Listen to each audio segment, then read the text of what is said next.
Alright guys, we got our pins pulled down pretty even. I'm gonna kind of round this dovetail off, and I won't show you the whole process, but all I'm gonna do is take this mill file and just kind of real slowly work that dovetail off. I think it's gonna make a really nice contour on the barrel, make it kind of, you know, look all original, because we did knock the pins in and flushed them up.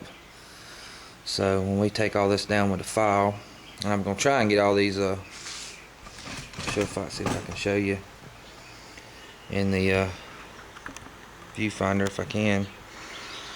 If you see, a lot of these old Milsurp rifles where the barrels were turned, they have all these lines. I don't know if you can, it's gonna show real good, but they have kind of have like lines where the barrel was actually turned, and to me that's just really don't look good. So I'm going to try and smooth all this down, so when I get through, this barrel will just be one round contour instead of having all these chatter marks in it. But that's what I'm going to do. This step, I'm just going to be taking off this dovetail. It's a long, slow process. And if you do it slow, do it right, I think the end result's going to be real rewarding, because it's going to give this barrel a really nice contour. Anyways, when we get to where we do the next step, I'll let you know. Alright guys, we got the dovetail knocked down pretty good. Got just a few minor spots. Let me take this off the tripod so I can show you guys.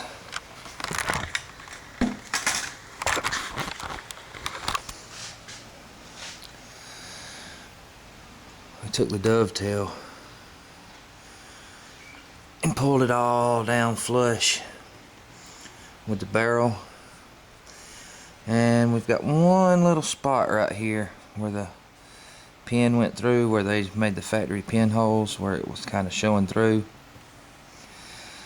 But all in all, I think that's gonna smooth out real nice. You can see around the other side.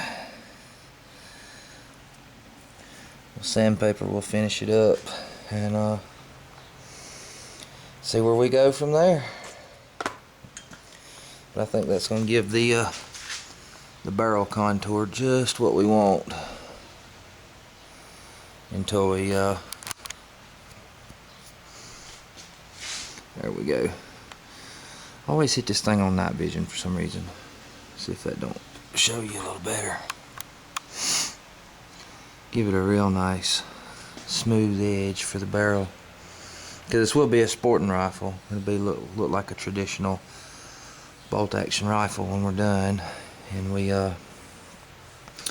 I wanted to really keep that barrel smooth instead of having that jacked up dovetail, since we're not going to have a sight on it. And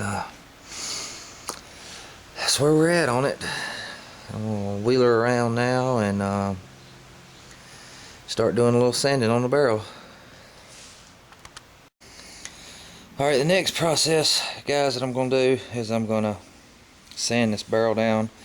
And all I did was took me some 220 sandpaper, and you can spray a little bit of oil on here and it won't cause you to eat up your sandpaper as quick.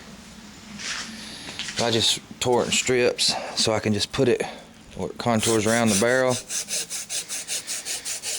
and I'm just going to go all the way down this barrel. As you can see, just that little bit, how it's going to smooth out a lot of these chatter marks,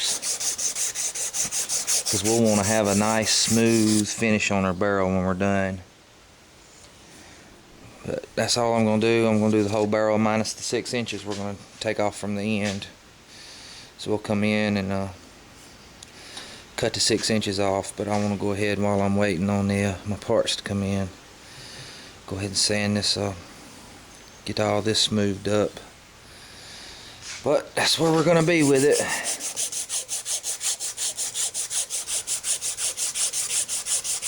Just cleaning up these factory lines. If you had a belt sander or something, it would really make this go a lot faster, but you can do the same thing. You know, a lot of people like me are on a budget. You're not going to want to go spend $1,000 worth of tools to build a rifle like this. You know, you're just going to use what you have, and you can do it at your own pace. So it's not really, you know, a major necessity that it has to be done overnight. We're not any kind of custom gun builder or anything, so we're going to just do this down the whole barrel and clean it up. Alright. Alright guys, I got about 2 hours, 3 hours in the sanding, and we down to about right here with the chatter. As you can see, these are the factory turn lines where they turn this barrel, and I've got them pulled down pretty good all the way down here on the top side. I still have to do the bottom side, but we getting there. If I had a belt sander, this would go by a lot faster, but do what you got to do with what you got. I've took most of this chatter out with a flat bastard mill file and various grits of sandpaper. Work it down and get it all the way down.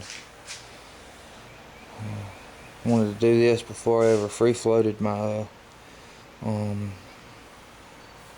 stock, because I knew I'd be taking just a smidge of material off this barrel. But you can see I've been sanding away. The dovetail come out awesome. You can see a little bit right here where there was a pin, and that's about it. It flushed up really nice, and we'll keep working on it. My receiver mount, my scope mount, and bedding pillars and everything should be in tomorrow, so I figured I'd get the barrel done so I could take it to the gunsmith. I was going to chop it and recrown it myself, but the recrowning tools, I don't have a lathe, and the one to use with your drill motor it's cost about $83, and I'm going to talk to him. If the gunsmith can do it for, I don't know, about half the price of what it's going to cost me to get the tool, we'll just put that on the back burner and let him do it, and I'll get the tool later if I decide to do another sporter project. But okay, we're going to put a 11 degree, I think, crown on the barrel, which this one's not real bad a shape, but I don't really particularly like this old scope sight mount dovetail. And plus we're gonna take about 6 inches off this barrel just to make it about right here. That's about how much we're gonna take off of it.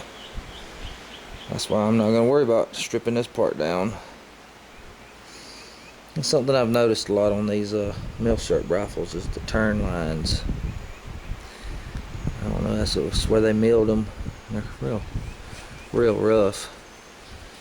I don't know if it's just a rush in the machining process to bring out weapons, but